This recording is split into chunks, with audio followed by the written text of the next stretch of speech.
Welcome to the progression of upstream teaming, tagging, and what it means to the industry dialogue webinar. My name is Eva Keitel, and I will be the webcast moderator. In this session, Fluor and Atlas RFID will discuss the industry benefits of upstream material tagging and the obstacles to adoption. Fluor will share their view on engaging upstream partners and discuss how Atlas supports the evolution of supplier involvement from paper to technology adoption to mobile apps.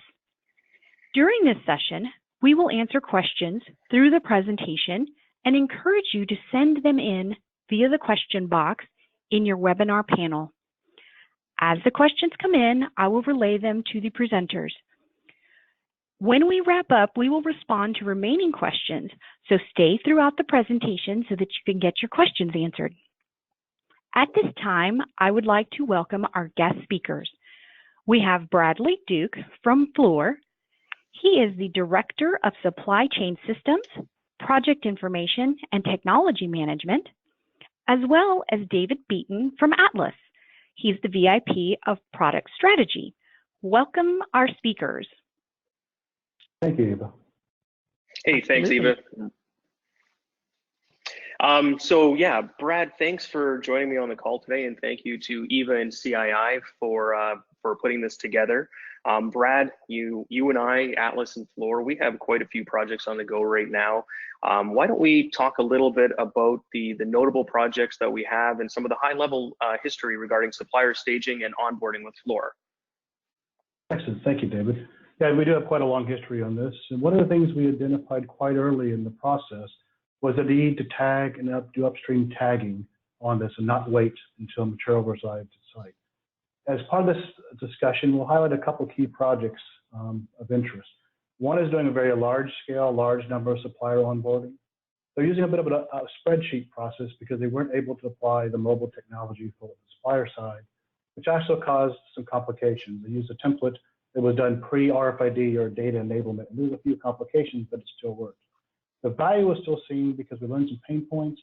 We learned about the manual process. We also learned a bit about the volume and the amount of suppliers that we can onboard successfully to support the project goals. The second project we will talk a little bit about is actually leveraging more of the Android app and mobile technology to do more real-time tagging, including the identification of shipment units or material that's within that are traveling together. We're also seeing a number of progressive suppliers that are very technology savvy who are starting to embrace and want to jump in and leverage the technology for their own offerings and their own enablement, which is a very positive sign for the industry. So there's been a nice tradition from no tagging to upstream tagging to leveraging technology to make it even more efficient. And it's also shown some complications, some lessons learned along the way that we'll probably share. Perhaps for now, though, let's take a moment back and take a step back and level set a bit, and let's talk a little bit about the traditional supply chain versus the digital supply chain, just to kind of level set and provide a bit of context. David. No, thank you for that overview. You're right. Let's start with the traditional supply chain. You know, one without any upstream digitization whatsoever. It has its limitations. It has its challenges. Let's talk a little bit more about what Fluor's experience is with the traditional supply chain and how it differs from the digitization efforts that you put into place for your projects. Great, thank you, David. So we're all within the traditional supply chain across the industry. As we all know, the industry has a bit lagging versus other industries that are maybe a bit ahead. Traditional supply chains worked well for many years, but there's definitely complications. We're definitely not leveraging and having the efficiencies we need. And of course, we have very complex giga mega jobs, large distribution supply chains. We've got to be a little bit better about this. So let's start with a simple truth. In the end, and therefore the beginning, is about the construction schedule impact.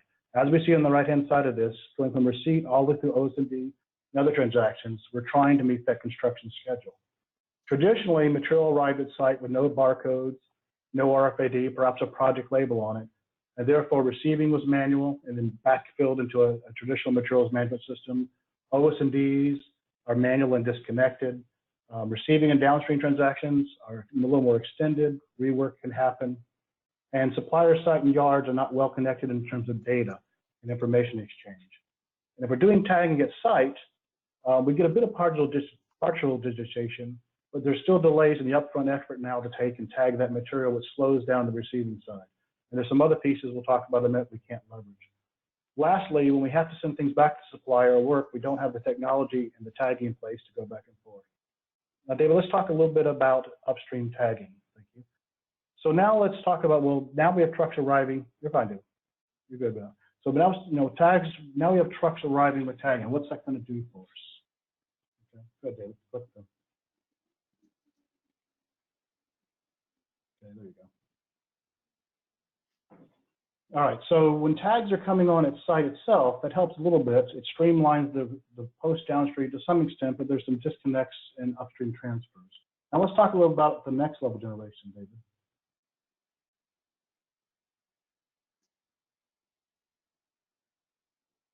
Okay. So as we digitize and move more into the upstream of it, there's a couple of things we can highlight on this. One is you notice we put tagging at fabricators and suppliers involved. We add a bit of data management. There's a box to the top, and that's very critical because not only are we doing RFID tagging, but we're also trying to do data management and getting data earlier than we did before. This is going to do a few things for us. First is connecting the supply chain upstream. It's also going to streamline our downstream transactions into site. And it's also going to package material into shipping units and digital packing lists and concept. So now we know things are tagged and what they are starting early, but we also know how they're going to be shipped along the way for receipt and streamline. Now, the next benefit we get to see is with this material is pre-tagged, is not only do we have ability to do receiving, but we also have an interesting concept of gate receipts. So when we have expediting logistics schedules we need to update, we'd like to automatically update.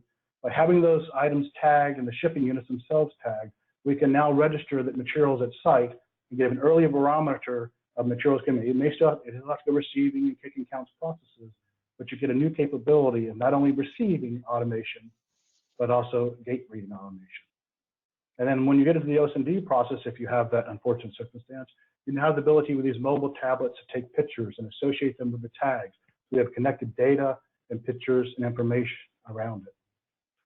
Lastly, with all this upstream tagging and alignment that we're doing, we're also seeing a better transfers even to suppliers. And when you send material back to suppliers, because they engage in the upstream and data and tags, if we have to send it back for rework or send it to local shops for extra work, we now can use digital and RFID and shipping units to optimize that and streamline that material as we go through it and communicate. And then as we move into inventory management, go ahead, David. No, I was going to say, Brad, that sounds great. The traditional supply chain versus what Fluor is doing by, pushing it upstream, doing upstream tagging, leveraging gate receipts, having more efficient receiving and OS&D resolutions, plus empowering us to be a little bit smarter about our transfers, inventory, and issuances. That sounds like it's a very revolutionary step forward, and we're really happy that Fluor is on board to do this. Yeah, absolutely, David. There's definitely a lot of power and value with engaging the supply chain early. You bet. So the process to getting all this set up isn't that complex when we look at the overall flow of the supplier onboarding process itself. It does take some proper planning and coordination, though. Ensuring that we're starting early enough with your supplier to get the proper T's and C's in place, that's always key within the PO or contract. So many times we hear that due to late implementation of these type of technologies, you miss the opportunity to ensure that your T's and C's are rounded out and geared for success. As you can see on the screen here, we put together a high-level process flow of what we've established in partnership with Fluor as to what the proper flow of information and flow of procedure is from left to right in order to get a supplier onboarded. So after the award of the PO, we start the onboarding process of the supplier by using our Smart Sheets interface to put the request for training or to purchase RFID tags from Atlas RFID. Smart Sheets is just a cloud-based collaboration tool that we're using for project management on our projects to keep our teams aligned across multiple companies, including their suppliers. Also, you'll see reference here to TrainStation, and TrainStation is an online training tool provided by Atlas to our clients to centralize and standardize training in Jovix across the globe. Brad, let's talk a little bit more about these pre-work activities and tell us how they've evolved for you over time. Thank you, David. Yeah, so with anything as with our project world, you have to align on the pre-steps and processes. And particularly, you're adapting new technology, you're moving processes earlier in the life cycle with suppliers than you had to do before. So we have to do some interesting things now. One is we want our T&Cs and our paperwork and our bidding processes to now be enabled for this technology. The suppliers are where it's coming, they know why it's important, the data files and information we need are aligned well. So we have to identify things like who's buying the tags, where they're being bought from, how are they being delivered, so the tags can be applied to the proper steps in the fabrication or distribution model that don't interfere with the actual execution of it. So upstream tagging has value. There's definitely, like anything else in big project, you have to do some alignment. And we also want to, over time, move that more and more to perhaps how the industry does better. And we've seen another key suppliers and also vendors such as Atlas really engaging, embracing this, so that we can now eventually move to this is how we do business versus what we do today. Yeah, that sounds great. The process to get a supplier onboarded using Smartsheets and Atlas's TrainStation as tools to provide a clear and simple, repeatable process. So far with Fluor, correct me if I'm wrong, we have several hundred suppliers that have been onboarded so far, right? That's correct, David. We have a few hundred suppliers being onboarded so far, and it brings a couple interesting points up. You see training in the middle. Most folks are intimidated and think the training would be very hard. Traditionally, we've had struggles with getting supplier automation and stuff up here, but we found is actually the opposite. The training is fairly smooth, it's fairly simple, some of it's purely web-based and over the phone. Project folks can handle it, and the suppliers are onboarding well. So one project we talked about earlier, they've done nearly 150 plus suppliers in mass, many of them doing it, and that's done well. The other project we may highlight has done 20 plus suppliers, and they're doing that more of that mobile Android app type automation to streamline their processes. And that's just what we're getting started. Wow, just scratching the surface, and we already have 200 suppliers in the works for upstream onboarding and tagging. Let's take a break here. Eva, do we have any questions that might have come in while we had these preliminary discussions? Yes, actually we do. So the question is, the graphic shows that the supplier is purchasing the tags. Is that true? Or does Fluor purchase the tags and send them to the supplier?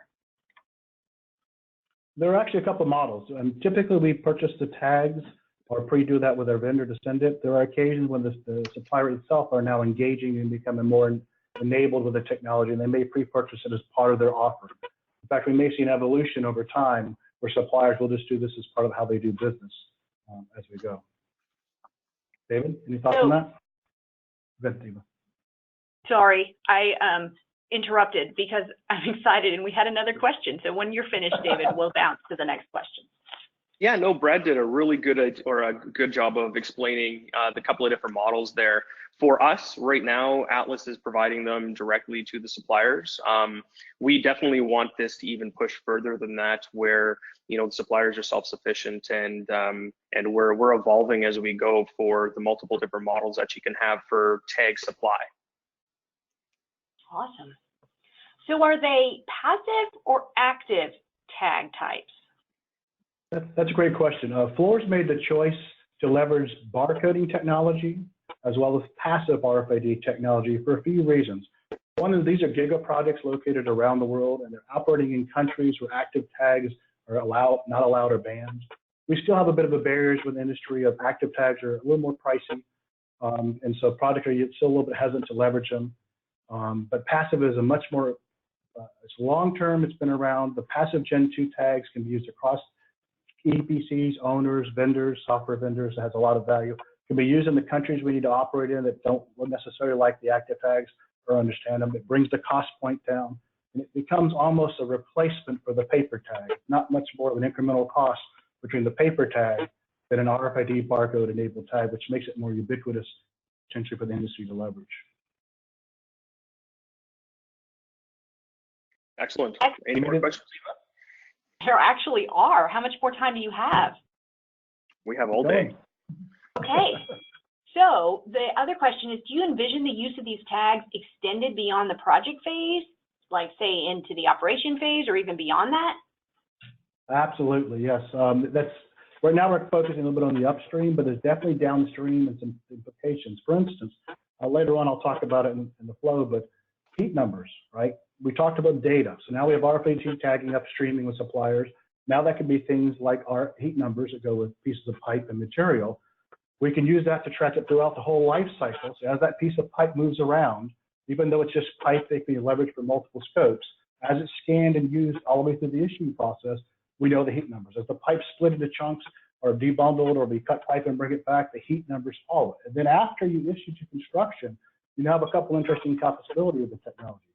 One is material can get lost post-issue. Even if you have 100% solid materials management, typically after issue, we lose material and have some complications. By leaving tags on there, now we can literally say, no, here's the material and I can see it on my nice tablet on the GPS map that's sitting over here in the yard. And then for heat numbers, industry that care about an extra bit of data, you can follow life cycle.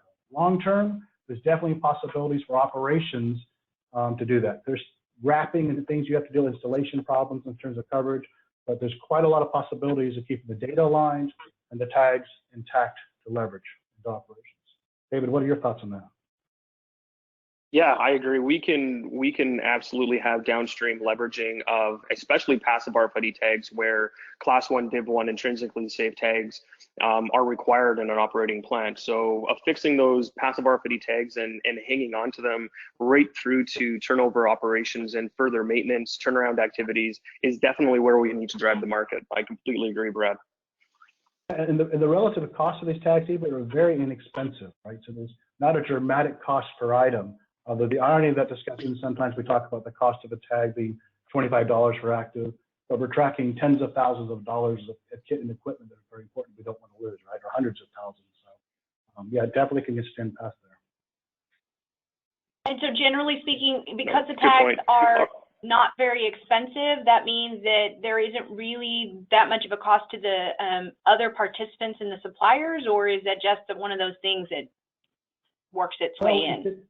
It's one of the interesting things. A number of us, and I know a lot of my fellows on the call have always tried to get this technology going in our industry for years. One of the barriers we hit is relative cost. When you take, like, one project is tagging over 1 million different things. If you take 1 million things and say it's $20 a tag, that's $20 million, and everybody starts to freak out. Now, tens of billions of dollar jobs and the amount of material we're doing, it's a drop in the bucket. It's, you know, as insurance, but quite often the cost comes into play. The other thing is by bringing that cost point down, it gets closer to the cost of the tagging and the paper tags we do today, so it becomes more of a moot point, and you get the value out of it. And lastly, like I said, some of the fancy tags you just can't use in the places and the regions we operate, nor can you use it for operations afterwards. Okay, that's awesome. So there are a few more questions, but I think I'll let you go ahead and proceed into the next slide, and we can maybe work some of the rest of these questions in as we go towards the presentation. Excellent, thank you, Eva. I appreciate that. So yeah, let's keep going. And the next step in the process is talking about some of the timelines, Brad, associated with supplier onboarding. We showed the process model on the previous page. Now what I have up on the screen here is an average milestone timeline that shows what we're seeing for, on average, from a timeline perspective, pulling out of our data.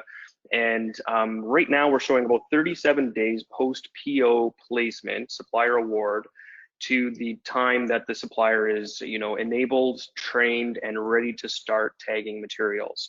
We're trying to obviously reduce that time as much as we can and shorten it from 37 days down to, you know, something under a month or maybe even a couple of weeks in order to really get this repeatable and minimize our overall expenses. Let's talk about that a little bit. And what do we need to do? What are the major obstacles we need to overcome on this timeline, Brad, in order for us to push the market in a direction where we can get this down from 37 days down to something a little bit more palatable? Thank you, David. I think as you can see, one of the obvious things that may jump out, there's 3 sections to this graphic, right? So 2/3 of this is about onboarding, contract work, getting them prepped up and ready. As we make this how we as a company, or we as an industry, hopefully, as we all agree on this capability, this is how we do it. Everybody does tagging. Everybody does it as part of the process, just like they do paper today. You'd start to eliminate the contractual side and those type of slowdowns, and the onboarding, if everybody's already using the technology and up to speed, we start to compress that. So as we use the same suppliers over and over, and they're used to seeing it from the last time, they do it. And at certain suppliers, start to embrace it in advance of the industry and say, yeah, they know they need to do this from their own perspective and even start leveraging with their own fabrication and tracking. You start to compress those first two boxes up. And then as we get this across the industry, we get standardization and suppliers working across projects, across clients, across EPCs, right? There's all this capability. So it's really about compressing those first two boxes up front. And we might also say there's also an interesting visual. You also notice that KPI measurement and determination is early on in this cycle. So David, talk to us a little bit about why that's up there, why it's so early, and why is that important? Yeah, no, thank you for leading into that. I actually have a slide coming up talking about data management specifically, and why the KPI measurement is so far upstream is that in order to ensure that you're looking at leading indicators rather than lagging indicators when it comes to supplier management, supplier maintenance, looking for those warning signs, those indicators. You know, on your car, you have a check engine light, an overheating light, a low tire light. We are trying to, through Jovix Insights, provide feedback and users with empirical data that they can use to help guide their projects rather than relying on intuition and gut instinct. So we have those KPI metrics so far up in that timeline so that we can strike and establish the unique KPI considerations that need to be made on a project by project basis, so that we know downstream that we're tracking and monitoring our suppliers and our upstream supply chain as the best as we possibly can. Having those KPIs up front really does help guide the progress downstream and help you inject and interact with your supply chain later on when things are potentially going off the rails. So that's exactly why they're there, Brad. And David, what about the suppliers, exposing them early on to this in the process to let them know what we're measuring and why? How does that help the equation for their utilization in the upstream process? No, that's a really good point. Having the supplier involved in striking those KPIs allows them to know what we're measuring them against, and there's no surprises downstream when we talk about transition times, cycle times, OS&Ds, those type of metrics that we're collecting upstream. Lets them into the circle a lot earlier. They're team players about it, and everybody's aware of the measuring stick, if you will, that the project is using to measuring their suppliers against. Excellent. And a bit of objectivity into it versus subjectivity, which is helpful. Excellent. You got her. Yep. And how about the visual aspects of this? Are you finding the analytics and the visuals presenting theme where you can see visually, quickly, the alerts, not just raw tables and things, but I see you have a lot of interesting visuals on that. Tell us briefly about how that helps in this process. Yeah, so there's interactivity with the insight reports where, you know, I'm showing an insight report up in the top left, the bottleneck identification, for instance, where it's just bar charts. The way that we've designed this using the interface allows us to dive in and drill into this information to whatever level of detail that you require. So we try to keep it at a 30 or 50,000 foot view so that it tells a story and provides an insight to the high level users, your C-suite guys, your VIPs. You know, it allows them to take a snapshot of where they're at, but for the more transactional users, you can dive right into the data sets and determine exactly what's going on at any given time by right-clicking and diving into the data.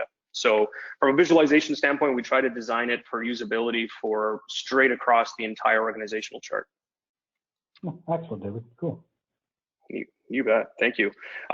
Brad, let's now round this out by, you know, we're keeping this relatively high level, and at a high level, we are already amassed some practical and tactical keys to success, what we need to do, call them lessons learned, if you will, things that we've stumbled upon that we want to share with our viewers and the people who are on the call here with us today. So why don't you help me walk through some of the items that are on here, and we can talk about them. Thanks, David. Yeah, one of the things we've talked about a few times over this webinar is early alignment with the suppliers. In fact, hopefully eventually we'll do it as an industry, which is just how we do it, but you can't wait. We've had some complications in some of the projects where technology was adapted a little bit later in the life cycle, and therefore the TMCs and the supplier and the bidding process have been completed. So retrofitting, doing this is always a bit of a complication if you wait until after the bidding and alignment on the contract cycle. And it's also very good as companies and EPCs and projects and industry to encourage suppliers to embrace the technology and let them know the value we see for the ones that do more of this technology and upstream tagging, and that will make it where they're more desirable suppliers in the end for us. And I think that's an important positive reinforcement we need to do. No, good point. I completely agree. You know, getting in as early as possible is absolutely key. And we've heard it time and time again that early engagement does lead to increased participation and better success downstream. Yes. So we have coordination with senior expediters and logistics next, Brad. Tell us a little bit about why that's so important in order to have your buyers and vendors linked in with the EP company for visibility and for easy line of communication. Yeah, a couple of factors. One is the expedited logistics are who will be engaging with the suppliers on a routine basis. They're going to be your reinforcement and monitoring to make sure this program is successful and doable. Also, they're also going to be leveraging the technology. As the shipping units and dates come in, as these materials received at site, and I get that at site milestone now automated, they need to be engaged with both the technology to help the suppliers keep moving on it, monitoring the suppliers and their frequent contacting. They can reinforce with their contractors to make sure that initial training and onboarding is successful by positive and continued reinforcement throughout the process. And what about electronic packing lists? You know, these have been a problem for a long time coming from a multitude of suppliers. You have suppliers that have handwritten carbon copy type packing slips. You have some suppliers that don't have any.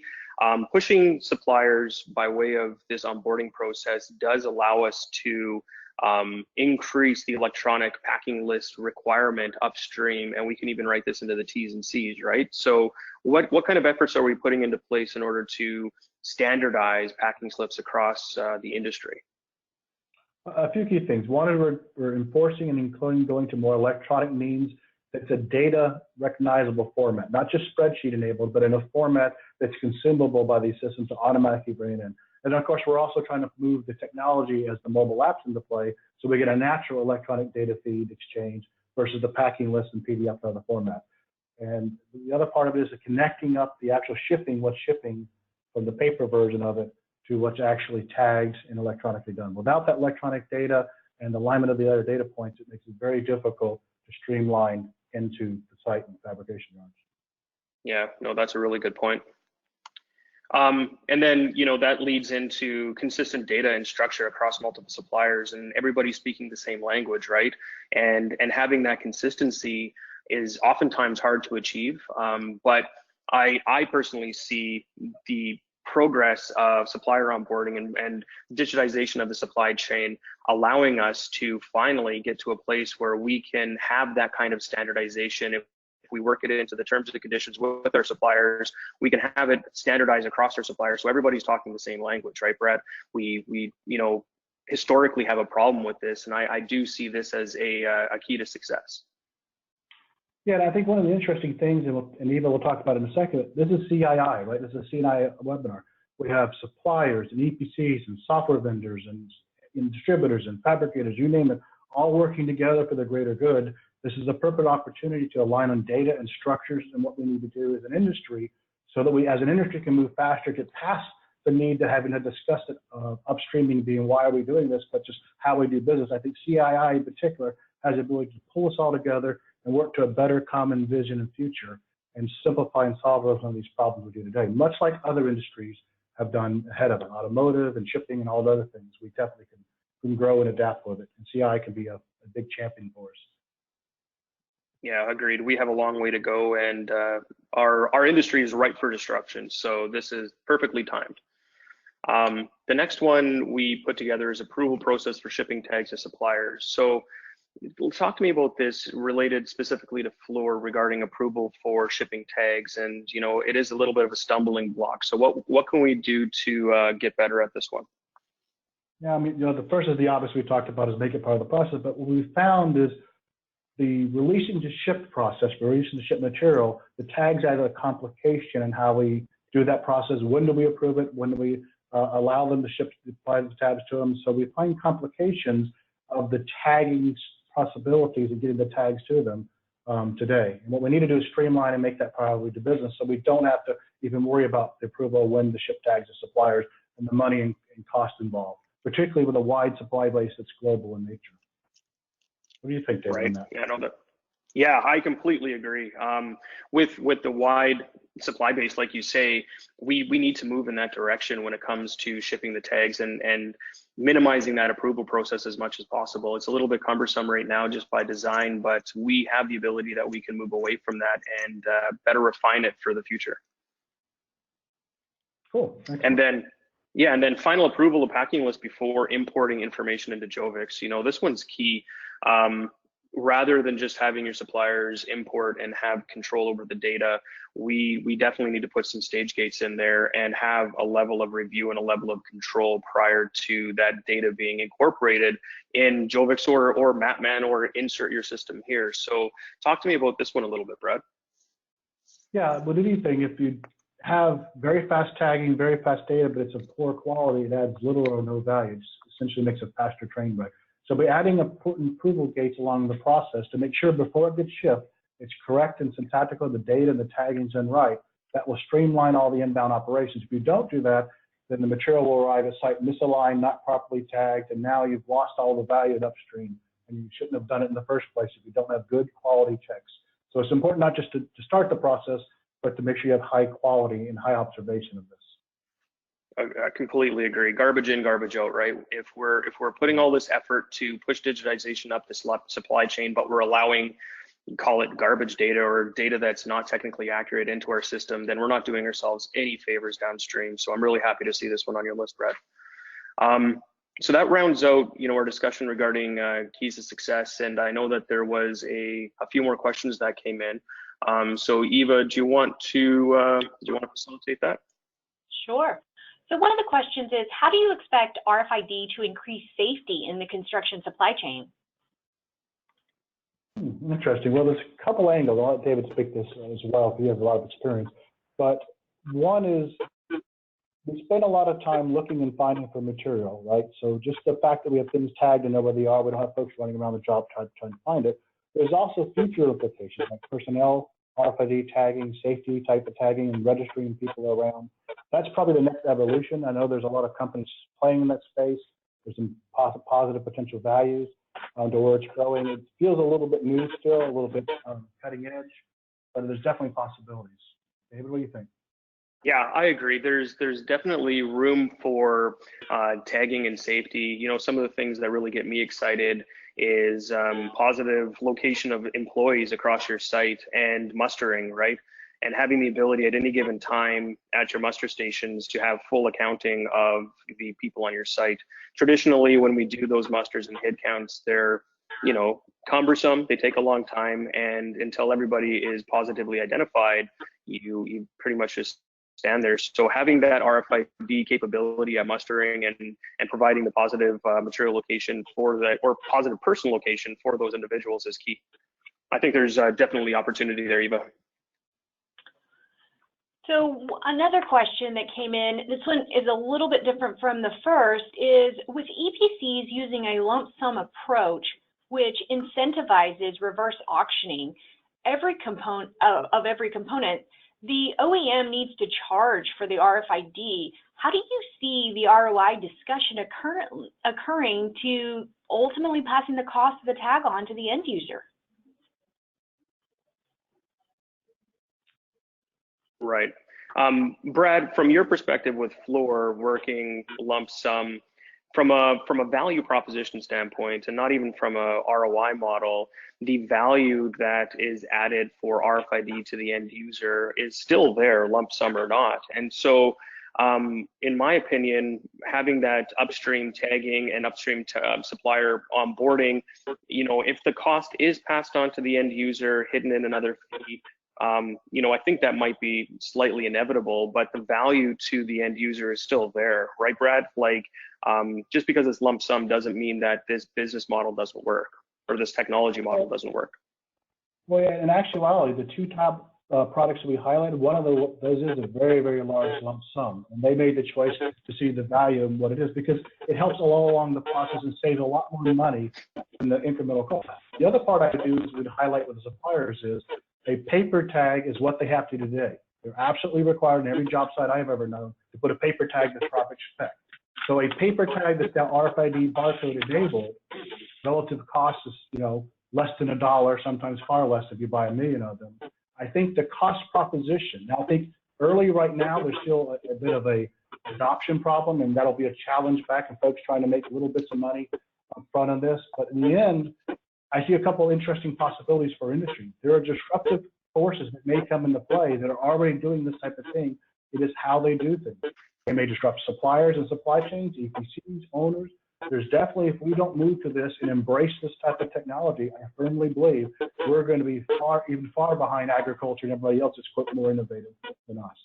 So I think the little bit of incremental cost with a little bit of hard negotiation management shouldn't be a stumbling block for this. And maybe a little bit now as we're still all getting going as industry, but eventually I don't think that little bit of cost does it. And if you lose a few big items and a few big resupplies, you easily have lost that little bit of money you may have worried about upstream to what the amount. You lose a few $1 million worth of equipment and saying there's delays or an army of people waiting and sitting idle, and you easily can burn it up in the field and labor as a counterpoint.